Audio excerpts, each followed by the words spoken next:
Talking now with Gavin McGuire here for Logan-Magnolia with the victory here over Riverside. And Gavin, thoughts on tonight's game? Oh, it was great. We definitely stuck to our game plan, and offensive line just grinded away.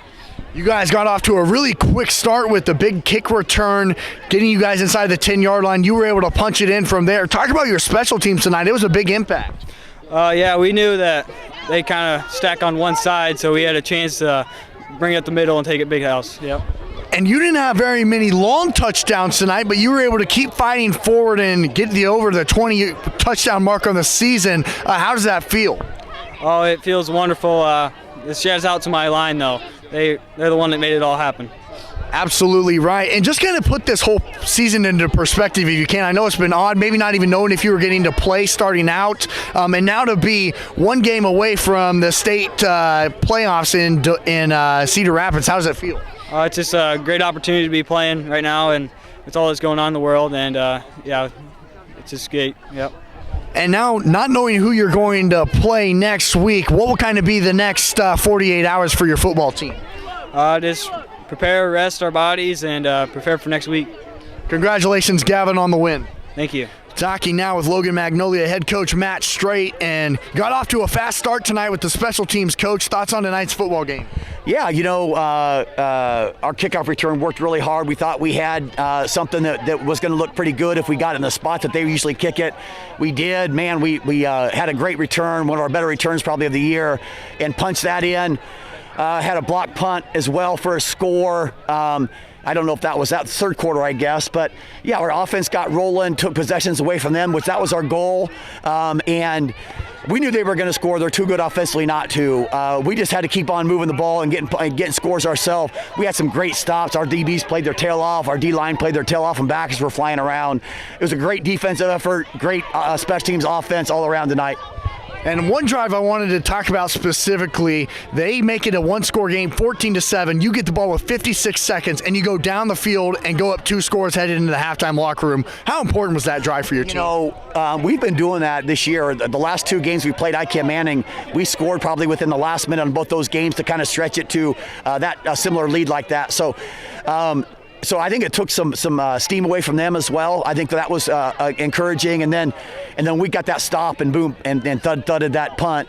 That really gave us a cushion, and they had to go away from probably their offensive game plan a little bit. But yeah, you're right. That score was huge. Our offensive, obviously we're a run team. Everybody knows that. But when we've had to pass this year, we've been pretty successful at it. Edney and is putting on the money, and our up front is protecting him with Trey and Nisio making catches. It's pretty encouraging. We talked about Gavin McGuire early on in this week, and he gets his 20th rushing touchdown of the season. Just how much has he meant to your football team this year? Everything goes forward with him. He's a very aggressive kid. He can run through arm tackles, and even before he hits the ground, is one more lunge to get an extra yard or two, and that moves the chains for us. So he's perfect fit for what we do at that fullback spot. But, there's so many guys who showed up tonight and made big plays.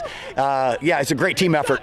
Yeah, talk about your offensive line specifically, too. Gavin gave them a lot of credit, and they've had such a successful year. We have 4 senior starters there, so they've been doing it quite a while, and very happy for those guys. The last couple seasons we've played some pretty decent football but haven't won games, and we're winning games this year, so I'm glad they got to experience that before their senior season ends. And, Coach, I just want you to kind of put this whole season into perspective, maybe not even knowing if the season was going to happen, and now you're one game away from state. Just how does that feel? Well, one way away from the dome, right? Yeah. It's like I said, I'm happy for the kids. Man, although we weren't winning games the last 2 years, I keep on telling people we weren't that far away. And the fact that we've turned it around, the seniors, our juniors last year are seniors, they're older and bigger and stronger, and the same thing for the sophomores and the big junior class we have. Got a couple sophomores who are stepping up for us. So it's been collective effort. I thought, we've meshed. I thought the kids have responded all year as far as the mental and physical prep that they do is outstanding. And it certainly shows on Friday nights.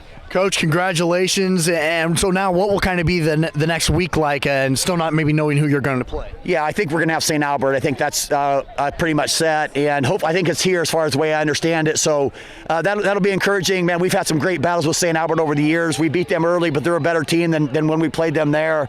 And it'll be a slugfest. Excited for it. It'll be a great crowd, and excited for that experience for the kids. Congratulations, Coach. Good luck next week. Hey, thanks for the coverage.